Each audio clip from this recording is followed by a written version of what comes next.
Jalaluddin রুমির জন্ম 1207 খ্রিস্টাব্দের 30 সেপ্টেম্বর বলখে। পিতা শেখ বাহাউদ্দিন বলখি সে সময়ের খ্যাতিমান ইসলামী চিন্তাবিদ, দার্শনিক ও শিক্ষক ছিলেন। তিনি অসাধারণ বাগ্মী ছিলেন। সকল বিষয়ের উপরেই অগাধ জ্ঞান ও পাণ্ডিত্য ছিল।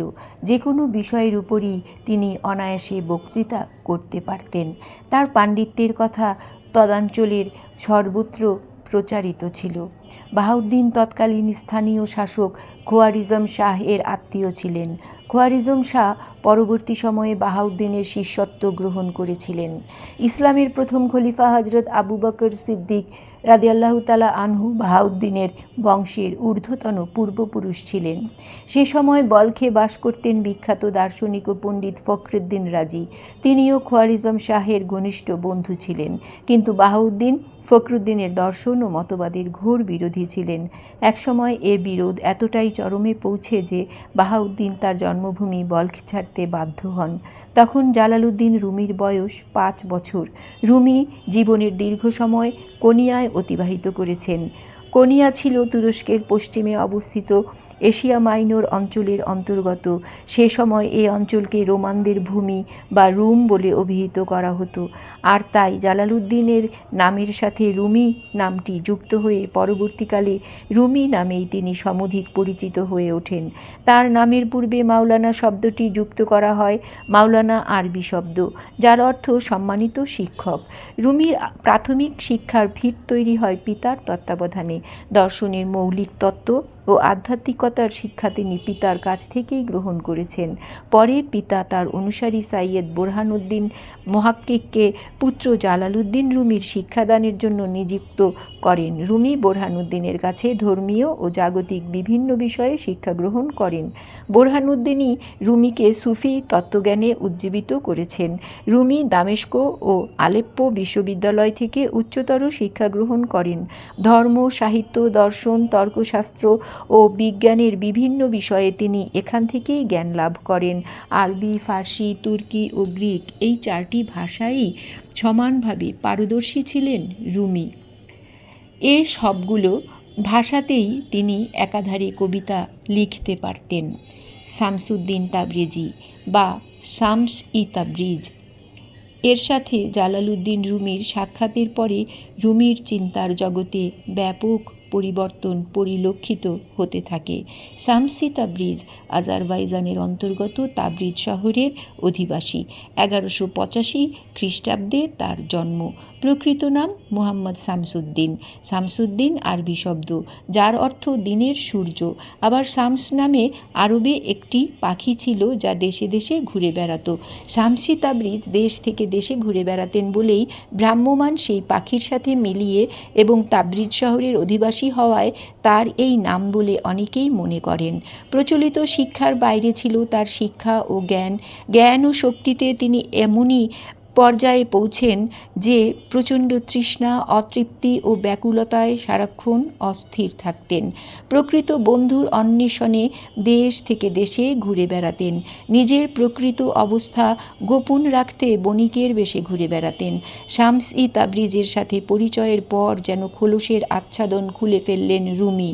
বায়জিদ বোস্তামি যেমনি বলেছেন, সাপ যেমন তার খোলসের ভেতর থেকে বেরিয়ে আসে, আমিও তেমনি বায়জিদ সত্তার মধ্য থেকে বেরিয়ে এসে চতুর্দিকে তাকালাম, দেখলাম প্রেমিক, প্রণয়পাত্র ও প্রেম সবই এক। মিলনের জগতে সবই এক হতে পারে। রুমির কাছে তেমনি জাগতিক ও প্রচলিত সকল শিক্ষা, গ্রন্থ, পুঁথিপত্র তখন অসার ও মূল্যহীন হয়ে যায়। জ্ঞানের অতি উচ্চতর শৃঙ্গে তখন তিনি আরোহণ করছেন। তাবরিজের সাথে পরিচয় হওয়ার আগে যেখানে রুমি গান, গজল থেকে দূরে থাকতেন, পরিচয় হওয়ার পরে রুমি সারাক্ষণ প্রেমে মশগুল হয়ে গজল ও শায়েরে ডুবে থাকতেন। শিক্ষকতা, বক্তৃতা, ওয়াজ নসিহত, ফতোয়া লেখা সম্পূর্ণ বন্ধ করে দিলেন। তিনি বললেন, সব গ্রন্থ, পুঁথিপত্র যত সাগরে নিক্ষেপ করো, আগুনে পুড়িয়ে দাও। শামস-ই তাবরিজ যেন রুমির ঘি মাখা শুকনো কাঠে আগুন ধরিয়ে দিলেন। দাও দাও সে আগুন, চারপাশ যেমনি প্রজ্বলিত হয়ে উঠল, পাশাপাশি ভস্মীভূত হতে থাকলো আচার লৌকিকতা আর ধর্মের পোশাকি আনুষ্ঠানিকতা। রুমি সব কিছু ছেড়ে ছুড়ে তাবরিজকে নিয়ে মত্ত হলেন।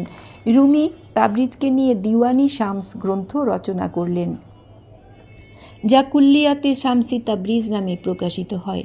দিওয়ানি শামসে তিনি লিখেছেন, বিশ্বের সম্পদ মৃতদেহেরই মতো। এ মৃতদেহকে আমরা কুকুরের সামনে ফেলে দিয়েছি। কোরআনের সারবস্তু আমরা বের করে নিয়েছি আর বাইরের খোলসটা দিয়েছি কুকুরদের। মাটি থেকে আকাশ পর্যন্ত সকল জায়গায় আমরা ছড়িয়ে দিয়েছি শাশ্বত উল্লাস ও আনন্দের বীজ। তালি দেওয়া জব্বা, জায়নামাজ ও তসবিহ আমরা পরিত্যাগ করেছি আত্মার সরাইখানায়। ধার্মিকতার পোশাক, পাগড়ি ও জ্ঞানের গরিমা নিক্ষেপ করেছি আমরা প্রবাহমান নদীতে। আকাঙ্ক্ষার ধনুকে দিব্যজ্ঞানের তীব্র সংযোজিত করে স্থিরভাবে লক্ষ্যভেদ করেছি আমরা। শামস তাবরিজ, তুমি সত্যি বলেছ, আমরা নিক্ষেপ করেছি প্রেমের দৃষ্টি আত্মার প্রভুর উদ্দেশ্যে। দিওয়ানি শামসের বিভিন্ন কবিতায় সুফি তত্ত্বের অন্তর্নিহিত রহস্য বিবৃত হয়েছে। কোথাও তা উন্মোচিত, আবার কোথাও অপ্রকাশ্য। শামসি তাবরিজের সাথে পরিচয় হওয়ার পূর্বে রুমির জীবন ছিল অসংখ্য মানুষের সাথে সম্পর্কিত জৌলুসে। যেখানেই যেতেন বহু অনুসারী, গুণগ্রাহী ও বিদ্বান ব্যক্তিরা তার সঙ্গী হতেন। তাবরিজের সাথে পরিচয় হওয়ার পর রুমি সবার সাথে সম্পর্ক ছিন্ন করে শুধু তাবরিজের সাথেই মশগুল থাকতেন। রুমি বলেন, সমগ্র রুমের অধিবাসী রাজা, বাদশাহ, ধনী, বণিক, ওলামা, মাশায়েখ এবং আমির ওমরা যতদিন জালালউদ্দিনের দাস ছিল ততদিন জালালউদ্দিন ছিল মৌলভী জালালউদ্দিন কাউনাবি। কিন্তু যেদিন কৃতদাস রূপে নিজেকে শামসি তাবরিজের পায়ে সমর্পণ করলাম, সেদিন থেকে আমার নাম হলো মাওলায়ে রুমি। এতে রুমির অনুসারী পুত্র পরিজন তাবরিজের উপর ক্ষিপ্ত হতে থাকলো, সর্বত্র প্রচারিত হয়ে যায় জাদুকর শামস তাবরিজি রুমিকে জাদু করে বশ করে নিয়েছে। পরিস্থিতি এমন পর্যায়ে যায় যে এক সময় তাবরিজি রুমিকে না বলেই কাউনিয়া ছেড়ে দামেস্ক চলে যান।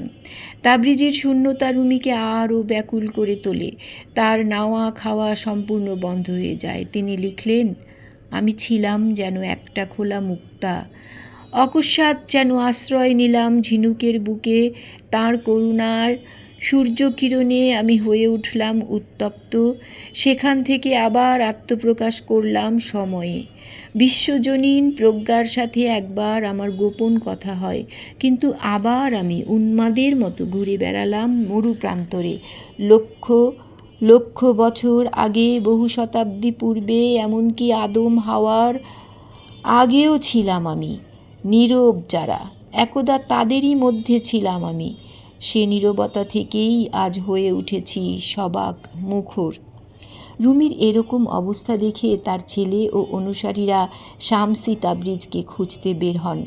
দামেস্ক থেকে তাকে ফিরিয়ে নিয়ে আসেন, কিন্তু তাদের এ মিলন খুব দীর্ঘস্থায়ী হলো না। কিছুদিন পরেই আরেক ষড়যন্ত্রের মধ্য দিয়ে স্থায়ী বিচ্ছেদ তৈরি হলো। এক সকালে শামসি তাবরিজের অন্তর্ধান ঘটে। পরে রুমি সকলের সাথে সম্পর্ক ছিন্ন করে একাকী বসে বিচ্ছেদ গাথা গাইতে থাকেন, কবিতা আওড়ান, কখনো বা উচ্চস্বরে কেঁদে ওঠেন। এ সময় থেকে তিনি মসনবী রচনা শুরু করেন। মসনবীর শুরু হয়েছে এইভাবে, কান পেতে শোনো, বাঁশি কি বলে, কোন বিরহ বিচ্ছেদের কথা বলে। বাসবন থেকে যখন বিচ্ছিন্ন করা হয়েছে আমাকে, তখন আমার কান্না ও আর্তনাদে নারী পুরুষ সকলে কেঁদেছে। বিরহ বেদনায় যাদের হৃদয় বিদীর্ণ, আমার প্রেম বেদনা প্রকাশের জন্য প্রয়োজন তেমনি চূর্ণ বিচূর্ণ হৃদয়। যে ব্যক্তি আপন কক্ষচ্যুত হয়েছে, সে পুনরায় হারানো মিলন যুগ অন্বেষণ করে।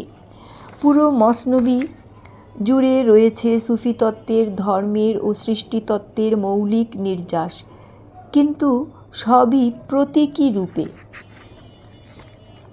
ফার্সি ভাষায় রচিত গ্রন্থের মধ্যে সাধারণত 4টি গ্রন্থকে বিখ্যাত হিসেবে উল্লেখ করা হয়ে থাকে: ফেরদৌসির শাহনামা, শেখ সাদির গুলিস্তা, রুমির মসনবী এবং হাফিজের দিওয়ান। এসবের মধ্যে মসনবী সারা বিশ্বে সবচেয়ে জনপ্রিয় ও বহুল পঠিত গ্রন্থ। মসনবীকে ফার্সি ভাষায় কোরআন বলেও কেউ কেউ উল্লেখ করেছেন। মসনবীতে সুফি কাব্যের চূড়ান্ত বিকাশ ঘটেছে। এতে রয়েছে ধর্মের শিকড়, প্রকৃতি ও চিরন্তন জ্ঞানের রহস্য রূপকে উপস্থাপিত। 6 খণ্ডের কাব্য মসনবী রচনায় রুমির সময় লেগেছে 10 বছর। ধর্মের আনুষ্ঠানিক ও প্রাতিষ্ঠানিক রূপের অসারত্ব উন্মোচন করেছেন রুমি। উন্মোচন করেছেন এর শাশ্বত রূপকে, সত্যকে। মুসা ও মেষপালক কবিতায় রুমি বলেছেন, একদিন মুসা নবী শুনছিলেন রাস্তার ধারে বসে এক মেষপালক প্রার্থনা করছে, হে খোদা, তুই কই? আমি তোরে সাহায্য করতে চাই। আমি তোর জুতা সেলাই করতে চাই, চুল আঁচড়ে দিতে চাই, তোর কাপড় কাচতে চাই, উকুন বাছতে চাই। আমি তোরে দুধ খাওয়াইতে চাই। যখন তোর ঘুমাতে যাওয়ার সময় হবে আমি তোর ছোট ছোট হাত পায়ে চুমু খেতে চাই। আমি তোর ঘর দুয়ার ঝাড়ু দিয়ে সাফ রাখতে চাই। হে খোদা, আমার ছাগল ভেড়া সব তোর। তোরে আমি যখন স্মরণ করি তখন শুধু বলতে পারি আই আর এ এ এ এ। আর মুসা নবীর সহ্য হলো না। তুই কার সঙ্গে এভাবে কথা বলছিস? যে আমারে বানাইছে, যে বানাইছে এই দুনিয়াদারি আর আসমান। জুতা মোজা নিয়া খোদার লগে বাহাস চলে না। ছোট ছোট হাত পায়ের ব্যাপার কি? এটা তো ব্লাসফেমি। তুই যেন চাচা মামার সাথে কথা বলছিস। দুধ তো তার জন্য যে বর্ধিত হয়, আর জুতো দরকার তার যার পা আছে, খোদার জন্য নয়। তুই যদি এমনকি পয়গম্বরের কথাও বলে থাকিস, যেমন খোদা বললেন, আমি অসুস্থ ছিলাম, তোমরা আমাকে দেখতে আসোনি, এভাবে বলাটাও বোকামি এবং অসম্মানের। সঠিক শব্দ ব্যবহার কর। ফাতেমা নামটা মেয়েদের জন্য, ঠিক আছে, কিন্তু তুই যদি কোনো পুরুষ মানুষকে ফাতেমা ডাকিস তা অপমানজনক।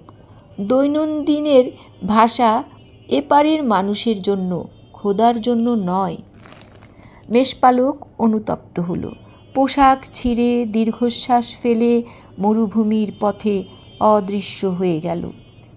হঠাৎ ওহী নাজিল হলো মুসা নবীর উপর।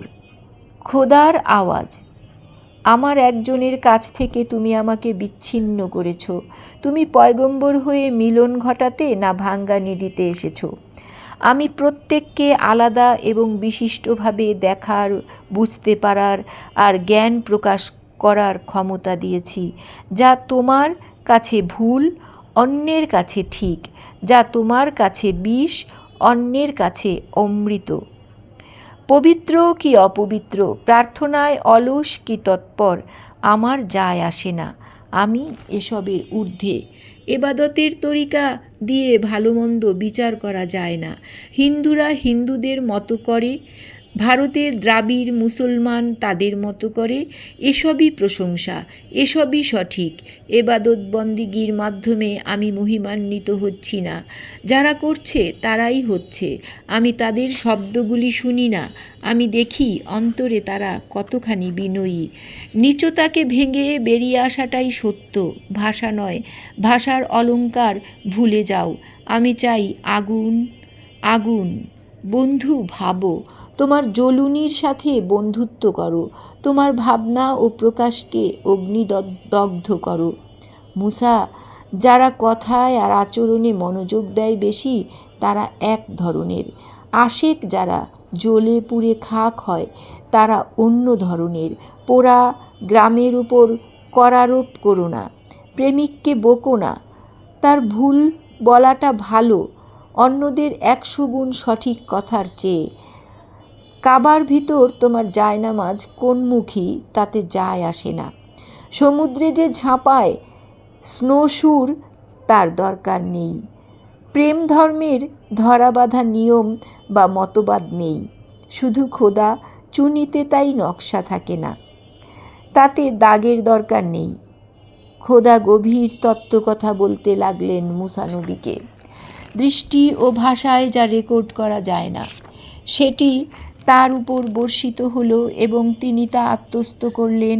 তিনি নিজেকে ছেড়ে গেলেন, তারপর ফিরে আসলেন। তিনি অমর লোকে গমন করলেন, আবার এইখানে ফিরে এলেন। তা বারংবার ঘটল। এসব বলার চেষ্টা আমার জন্য বোকামি। আমি যদি তা বলেও থাকি, তা আমাদের মানবিক বোধ বুদ্ধি শেকড় শুদ্ধ উপড়ে ফেলবে। তা আমাদের সব লেখনী চুরমার করে দেবে। মুসা মেষপালকের পিছনে ছুটলেন। তিনি বিক্ষিপ্ত পায়ের ছাপ অনুসরণ করলেন। দাবার ঘরের কিস্তির মতো সোজাসুজি এক জায়গায় আরেক জায়গায় আড়াআড়ি বিশপের মতো। এই মুহূর্তে তিনি ঢেউয়ের ফণার মতো উত্তুঙ্গে উঠলেন, পরের মুহূর্তে নেমে গেলেন মাছের মতো। তার পায়ের ছাপ সবসময় বালির বুকে প্রতীক রচনা করে গেল, রেকর্ড রাখল তার বিক্ষিপ্ত পদচারণার। অবশেষে মুসা নাগাল পেলেন মেষপালকের। আমি ভুল ছিলাম। খোদা আমাকে দেখালেন এবাদতের কোনো ধরাবাঁধা নিয়ম নেই। তাই বলো, তোমার ভালোবাসা যখন যা বলে, তোমার মিষ্টি ব্লাসফেমি সঠিক প্রার্থনা, তোমার মাধ্যমে একটি সম্পূর্ণ জগৎ মুক্তি পায়। তোমার জবান মুক্ত করে দাও, এ নিয়ে ভেবো না। এ আত্মারই আলো। মেষপালক উত্তর দেয়, মুসা, মুসা, আমি এসবের বাইরে চলে গেছি। তুমি চাবুক মারলে আর আমার ঘোড়া চমকে লাফ মেরে নিজেকে ছেড়ে বেরিয়ে গেল। দৈব প্রকৃতি আর আমার মানবিক প্রকৃতি মিলিত হলো। তোমার তর্জনী আর শক্তিকে সেলাম। আমি বলতে পারছি না যে কি ঘটেছে। আমি এখন যা বলছি তা আমার আসল অবস্থা না। এসব বলা যায় না। মেষকাল পালক চুপ করে গেল। তুমি যখন আয়নার দিকে তাকাও, নিজেকেই দেখো। আয়নাটা কেমন দেখো না। বংশীবাদক বাঁশির মধ্যে নিঃশ্বাস ফেলে আর কে সঙ্গীত রচনা করবে? বাঁশি নয়, বংশীবাদক। তুমি যখন খোদাতে প্রশংসা করো বা ধন্যবাদ জানাও, এটা সব সময় প্রিয় মেষপালকের সারল্যের মতো। শেষ পর্যন্ত তুমি যখন পর্দার মধ্যে দিয়ে দেখতে পাও আসল ব্যাপারগুলো কি, তুমি বারবার বলতে থাকবে, আমরা যা ভেবেছিলাম অবশ্যই তা নয়। এ কবিতায় রুমি যেমনি ধর্মের পোশাকি আচ্ছাদন খুলে ফেলেছেন, তেমনি এসবের ঊর্ধ্বে যে শাশ্বত সত্তা, যার কাছে এসব কিছুই মূল্যহীন, যিনি আদি ও অনন্ত, ধর্ম বর্ণ গোত্রের সীমারেখায় যাকে কখনোই বাঁধা যায় না, কোনো আনুষ্ঠানিকতা বা ভাষা দিয়ে যাকে স্পর্শ করা যায় না, যে সত্যের উপলব্ধি মানুষকে ঘর সমাজ সংসার থেকে বিচ্ছিন্ন করেছে, এ কবিতা সেই সত্যেরই প্রতিধ্বনি তুলেছে। রুমি আচার সর্বস্ব, ধর্মীয় অনুষ্ঠানের বিরোধিতা করেছেন, জাতিভেদ ও ছুতমার্গের বিরোধিতা করেছেন। অসাম্প্রদায়িক ও মানবমহিমা বোধের প্রতিফলন ঘটেছে তার কবিতায়। প্রেমের সোপানে কোনো জাতপাত বা ধর্মভেদের জায়গা নেই। কোনো শব্দ বা বাক্য দিয়ে তাকে স্পর্শ করা যায় না। দিওয়ানি শামস গ্রন্থে রুমি বলেছেন, প্রণয় পাত্রের পথে অন্তর আমাদের হারিয়ে গেছে। বিশ্বে মতানৈক্যের সৃষ্টি করেছি আমরা। মানুষের অন্তরে আমরা আগুন জ্বালিয়ে দিয়েছি আর প্রেমিকদের নিক্ষেপ করেছি অধৈর্যের মধ্যে। সকল বিষয় সম্পদ আমি পরিহার করেছি, বাড়িঘরে আগুন লাগিয়ে দিয়েছি। আমার পিঠে একটা ভারী বোঝা ছিল, আল্লাহকে ধন্যবাদ, সে বোঝা আমি ছুঁড়ে ফেলেছি। প্রেমে সারাক্ষণ আত্মসমর্পিতা রাবেয়া বসরি আত্মবিভোরে প্রায়ই উচ্চারণ করেছেন, হে আমার প্রভু, এই দুনিয়ার যতটুকু অংশ আমায় দিতে চাও, তোমার শত্রুদের তা দান করো, এবং পারলৌকিক জগতের যতটুকু অংশ তুমি আমাকে দান করবে তা তোমার বন্ধুদের দিয়ে দাও। আমার জন্য তুমিই তো যথেষ্ট। রুমি বলেছেন, গভীর গহন থেকে উঠে এলাম আমি ঊর্ধ্বলোকে, আমার সে মনোহর প্রেমাস্পদের সন্ধানে। আত্মার জগতে সে একজনের সাথে আমার ভালোবাসা ছিল। এজন্যই আমি ফিরে গেলাম সেখানে যেখান থেকে আমি এসেছিলাম। এই গভীর গহন থেকে উত্থিত হয়েই মানুষ ফেলে আসা সে মানুষকে খুঁজে বেড়ায়। আমি ফেলে আসা সেই আমিকে খোঁজে, জীবনব্যাপী খ্যাপার মতন এই খুঁজে ফেরা। আর যখন খুঁজে পান তখন যেমনি আত্মহারা হন, তেমনি অদৃশ্য দৃশ্যমান হয়ে ওঠে, আবার দৃশ্য অদৃশ্যে মেলায়। তখন সকল ব্রহ্মাণ্ড হয়ে ওঠে আমিময়। আর তখনই প্রেমিক প্রণয়ের পাত্র ও প্রেম মিলেমিশে একাকার হয়ে যায়। কোনো কিছুরই তখন আলাদা কোনো অস্তিত্ব থাকে না। আর তাই রুমির আহ্বান গভীর গহন থেকে উঠে আসা সূর্যকিরণের মতো প্রজ্বলিত, শাশ্বত। জালালউদ্দিন রুমি 1273 খ্রিস্টাব্দে মৃত্যুবরণ করেছেন। তার শবযাত্রায় অংশ নিয়েছিলেন মুসলিম, ইহুদি, খ্রিস্টান সহ বিভিন্ন ধর্মাবলম্বী মানুষ। অংশ নিয়েছিলেন স্বয়ং সালজুকের শাসনকর্তা।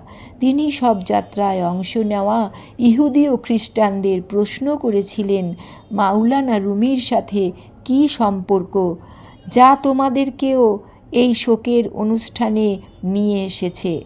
উত্তরে তারা শাসনকর্তাকে বলেছিলেন, মৃত ব্যক্তি যদি আপনাদের মুহাম্মদ সাল্লাল্লাহু আলাইহি ওয়াসাল্লাম হন, তাহলে তিনি আমাদের যিশু ও মুসা। সকল ধর্ম ও সম্প্রদায়ের মধ্যে যিনি আদি ও অন্তহীন, পরম ও অসীম সত্তা, যিনি সীমাহীন হয়েছেন সীমাবদ্ধ মানুষে, যে সত্যের উপলব্ধি জালালউদ্দিন রুমিকে বিস্মিত করেছে, তন্ময় করেছে, বিমোহিত করেছে। তিনি নিমজ্জিত হয়েছেন, দ্রবীভূত হয়েছেন, যেমনি জলে চিনি বিলীন হয়ে যায়। রুমির কবিতার ছত্রে ছত্রে সে উপলব্ধি ও দর্শনেরই প্রতিফলন ঘটেছে।